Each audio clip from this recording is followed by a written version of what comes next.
कि भारत को केवल अंग्रेजों ने गुलाम नहीं बनाया। अंग्रेज तो चले गए, फिर क्यों गुलाम है? तो ये पुष्यमित्र शुंग के द्वारा भारत को जो गुलाम बनाया गया था, वो गुलामी आज भी बरकरार है। उस गुलामी को 15 अगस्त के बाद दृढ़ करने का काम किया गया। भारत के इतिहास में ब्राह्मण कभी भी भारत का राजा नहीं था। अभी शेट्टी जी, ऐसा कोई रिकॉर्ड है अवेलेबल? ब्राह्मण कभी भी भारत का राजा नहीं था। ब्राह्मण भारत का राजा बना 15 अगस्त 47। भारत के इतिहास में कभी भी समग्र भारत का राजा ब्राह्मण था, ऐसा कोई रिकॉर्ड अवेलेबल नहीं। ध्यान देकर सुनो, ध्यान देकर समझने की कोशिश करो जो बात आपको बता रहा हूं। इसलिए 15 अगस्त के बाद ब्राह्मणों ने इस गुलामी को, भारत को और भारतीयों को गुलाम बनाने के लिए आजाद भारत में जो सत्ता पर वो काबिज हुआ, उन्होंने लगातार प्रयास किया। और आज के तारीख में liberalisation, privatisation and globalisation, special economic zone और higher education, professional education, primary education, middle school education का ये सारा प्राइवेटाइजेशन, छोटे व्यापार और उद्योगों का प्राइवेटाइजेशन, व्यवसायों का प्राइवेटाइजेशन, ये सारा का सारा इस बात का दस्तावेजी प्रमाण है कि गुलाम बनाने का कार्य अभी भी दृढ़ता से ब्राह्मण लोग कर रहे हैं, आज भी। इसलिए साथियों, भारत के मुक्ति के लिए मोर्चा लगाना जरूरी है। भारतीयों के मुक्ति के लिए मोर्चा लगाना जरूरी है। ध्यान देना, दो शब्दों का मैं इस्तेमाल कर रहा हूं। Bharat as a nation, Bharat as a nation, उसको मुक्त करने के लिए मोर्चा लगाने की जरूरत है। भारतीयों के जो मूल निवासी है, मैं उन्हीं के लिए भारतीय शब्द इस्तेमाल कर रहा हूं, उनके मुक्ति के लिए भी मोर्चा लगाना जरूरी है। और इसलिए ये भारत मुक्ति मोर्चा, इस संदर्भ में इस बात को ग्रहण करने की जरूरत है। अगर आप भारतीयों को मुक्त करना चाहते हो, अगर आप भारत को मुक्त करना चाहते हो, तो केवल मात्र किसी एक जाति के बस की बात नहीं है। इसलिए जो 6000 भारतीय जाति के लोगों को गुलाम बनाकर रखा गया है, मूल निवासियों को गुलाम बनाकर रखा गया है, उन लोगों को आजाद करने की जरूरत है। उन लोगों को मुक्त करने की, स्वतंत्र करने की जरूरत है। और इसके लिए आप लोगों को अपने दोस्तों की, अपने मित्रों की भी पहचान करनी होगी। अगर आप मिलजुल कर लड़ाई नहीं लड़ते हो, मिलजुल कर खत्म हो जाओगे। अगर मिलजुल कर लड़ाई नहीं लड़ते हो, तो मिलजुल कर खत्म हो जाओगे। इसलिए मुक्ति के लिए मिलजुल कर लड़ाई लड़ने की जरूरत है।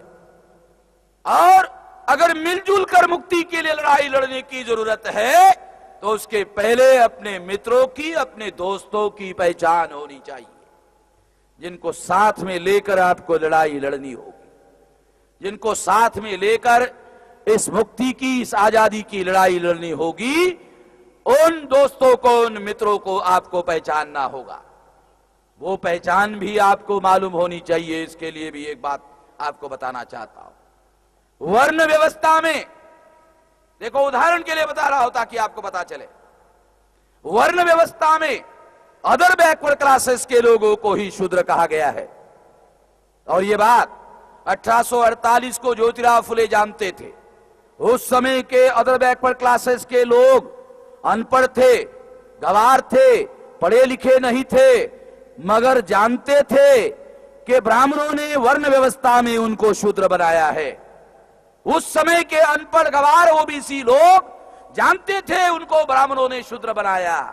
आज ओबीसी पढ़ा लिखा हो गया, मगर उसको पता नहीं है कि वर्ण व्यवस्था में वो शूद्र है।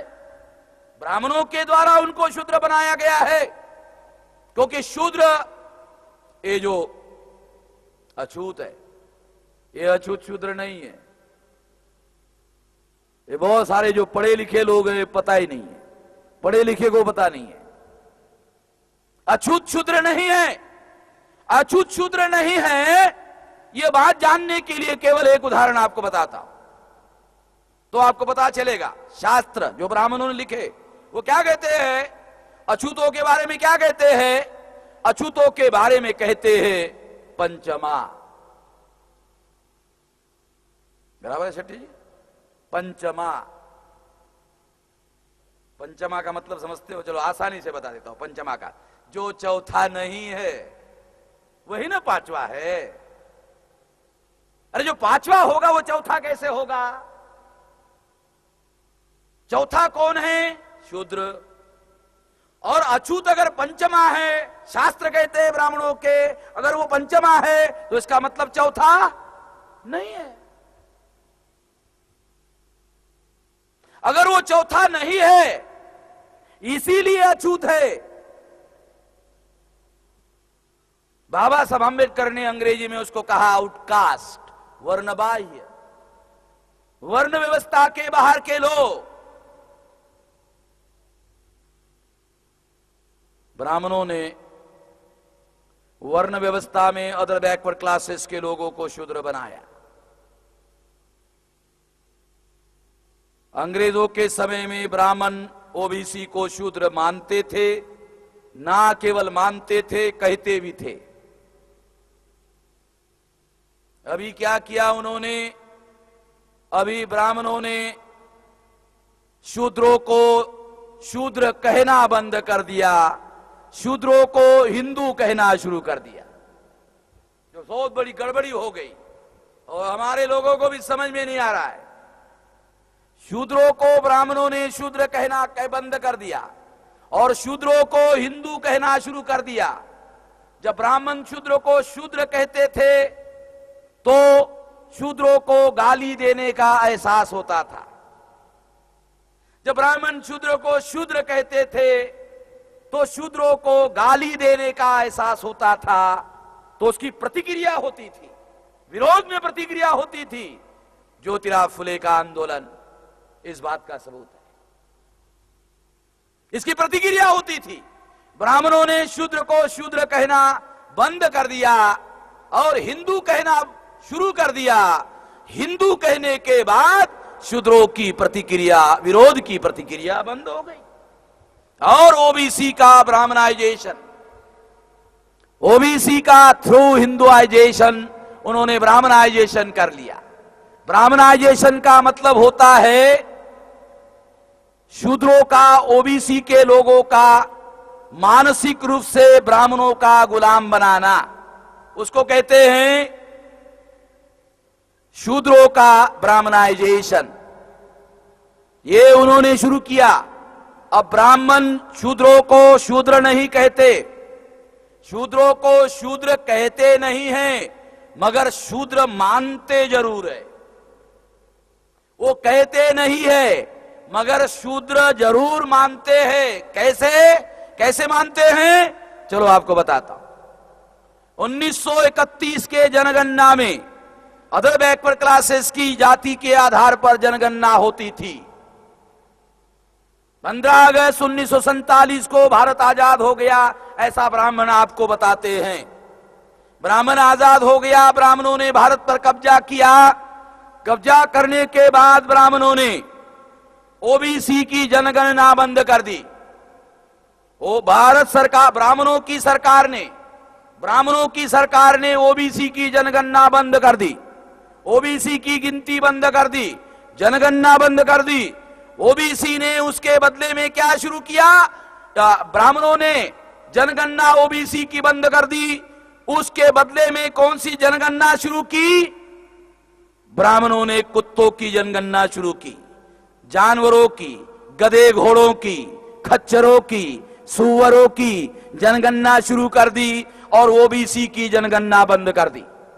इसका मतलब यह है कि ब्राह्मण अदर बैकवर्ड क्लासेस के लोगों को जानवरों से भी नीचा मानते हैं। इसका मतलब यह है कि जब ब्राह्मणों ने शूद्रों को शूद्र कहना बंद कर दिया, इसका मतलब ये नहीं कि उन्होंने शूद्रों को शूद्र मानना बंद कर दिया। शूद्र मानना बंद नहीं किया, शूद्र मानना जारी है, बल्कि ब्राह्मणों ने आजाद भारत में शूद्रों को शूद्र मानने के बजाय ओबीसी पर एक उपकार किया और शूद्रों को, ओबीसी को उन्होंने जानवर मानना शुरू कर दिया, एक उपकार किया।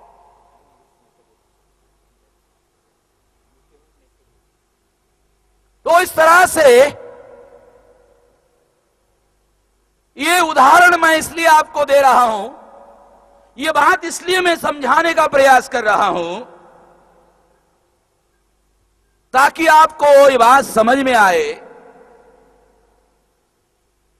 कि आप लोगों को, अदर बैकवर्ड क्लासेस के लोगों को जो वर्ण व्यवस्था, जाति व्यवस्था बनाई गई है, उसके आधार पर ओबीसी के लोगों को भी इस देश में गुलाम बना के रखा गया है।